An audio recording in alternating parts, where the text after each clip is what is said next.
থেকে এই জার্নিটা কেমন গেল এবং ফিউচারে কিভাবে এটা ইউটিলাইজ করবেন? খুবই ভালো গেছে। আমি একজন ক্ষুদ্র উদ্যোক্তা। আমি আর জানতামই না যে বিজনেস প্ল্যান করতে হয়। এখানে আসার পর আমি জানতে পারছি যে বিজনেস প্ল্যান করতে হয় এবং এটার মাধ্যমে আমি অনেক উপকৃত হয়েছি। তার জন্য শাহজালাল ব্যাংক এবং বাংলাদেশ ব্যাংকে অনেক অনেক ধন্যবাদ যে আমার মতো এত ক্ষুদ্র উদ্যোক্তাকে এত বড় একটা সুযোগ করে দেওয়ার জন্য। আর আপনার ফিউচার প্ল্যানটা কি? এই বিজনেস প্ল্যানের মাধ্যমে আমি অনেক কিছু শিখতে পারছি, যার জন্য আমি আমার আগামী 3 বছরের বিজনেস প্ল্যানটা সাজিয়ে ফেলতে পারছি এবং আমি নিজেকে কোথায় দেখতে চাই সেটা আমি স্থির করে ফেলছি।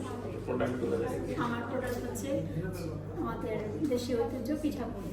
পিঠাপুলি। জি। পিঠাপুলি নিয়ে আপনি স্কেল আপ কিভাবে করবেন, কি প্ল্যান আছে?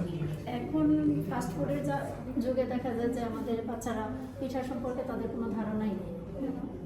ধারণা নেই, এখন আপনি কিভাবে ধারণা দিবেন? এখন আমি চাচ্ছি যে পিঠাটাকে একটু মডিফাই করে, যে আগে যেমন তৈরি করতো ওরকম না করে একটু মডিফাই করে একটু আকর্ষণীয় করে বাচ্চাদেরকে দেওয়ার জন্য, যারা পিঠা